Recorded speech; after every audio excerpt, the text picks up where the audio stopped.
आप देख रहे हैं कोहराम news India 24 news channel. Live खबर, लाइव असर। प्रदेश के विभिन्न अंचलों और मिर्जापुर के मैदानी और पहाड़ी इलाके में लगातार हो रही बारिश के चलते गंगा का जलस्तर तेजी से बढ़ रहा है। गंगा का जल स्तर बढ़ने से गंगा किनारे बसे लोगों की मुसीबत बढ़ सकती है। जिले में खतरे के निशान 77.724 मीटर से गंगा मंगलवार को करीब 4.427 मीटर नीचे उफान पर है। जिले के 2 तहसील में बसे 493 गांव बाढ़ से प्रभावित होते हैं। बाढ़ की आशंका को देखते हुए बाढ़ चौकियों को सतर्क रहने की हिदायत देते हुए निपटने की तैयारी कर ली गई है। एक रिपोर्ट। गंगा नदी के जल स्तर में उफान आने पर सदर और चुनार तहसील क्षेत्र के 497 गांव प्रभावित होते हैं। बाढ़ से निपटने के लिए जिला प्रशासन ने 37 बाढ़ चौकियों को अलर्ट करते हुए बाढ़ में फंसे लोगों और पशुओं के चारे की व्यवस्था कर लिया है। गांव में पानी पहुंचने के आशंका को लेकर ग्रामीण सतर्क है। जिला प्रशासन ने दोनों तहसील क्षेत्र में भ्रमण कर बाढ़ को लेकर लोगों को सतर्क रहने की हिदायत दी। बाढ़ में फंसे लोगों को राहत सामग्री देने के लिए टेंडर कराया गया है, जबकि पशुओं के चारे के लिए मुख्य विकास अधिकारी को निर्देशित किया गया है। 2019 में आए बाढ़ से किसानों को भारी क्षति का सामना करना पड़ा था, जिसका मुआवजा भी दिया गया था। इस वर्ष जिला प्रशासन ने संभावना को देखते हुए राहत देने के लिए सारी तैयारी कर ली है। बाइट यूपी सिंह, ADM विता, मिर्जापुर। सर, गंगा लगातार बढ़ रही है, ऐसे में मिर्जापुर बाढ़ प्रभावित क्षेत्र भी है, तो क्या तैयारियां हैं कि किन क्षेत्रों में ज़्यादा बाढ़ देखा जाता है, ऐसे में क्या व्यवस्था की जाए आपका? गंगा नदी का हमारे जनपद में ओझला ब्रिज के पास जो मापन का कार्य किया जाता है, वहाँ 77.724 मीटर का जलस्तर खतरा निशान है। वर्तमान में हम 73 मीटर पे पहुँच गए हैं। अभी यद्यपि हम खतरा निशान से लगभग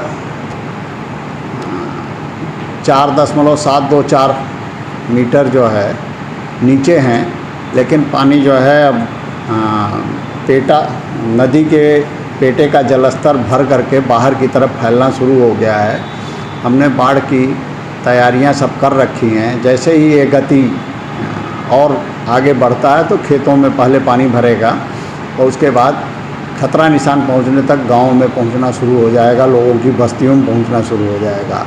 तो इसकी तैयारी के लिए हमारी 37 बाढ़ चौकियां बनी हुई हैं, जिसमें अधिकारियों की ड्यूटी लगाई जा चुकी है।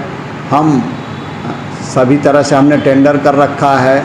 जो पैकेट्स, फूड पैकेट्स पब्लिक को दिए जाने हैं, बाढ़ पीड़ितों को दिए जाने हैं, वो उसके टेंडर हो रखे हैं, टेंडर स्वीकृत हो रखा है।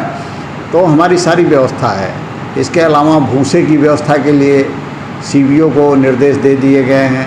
तो ये हमारी सारी व्यवस्थाएं कंप्लीट हैं। हम किसी भी बाढ़ की विपदा से निपटने के लिए सक्षम हैं और तैयार हैं। सर, कितने गांव चिन्हित होते हैं जो बाढ़ में प्रभावित होते हैं मिर्जापुर जनपद में? कितने तहसील विधानसभा या कितने पूरे गाँव? तहसील सदर और तहसील चुनार के कुल 493 गांव प्रभावित होते हैं जब हम खतरा निशान को पार करके उससे ऊपर जाते हैं।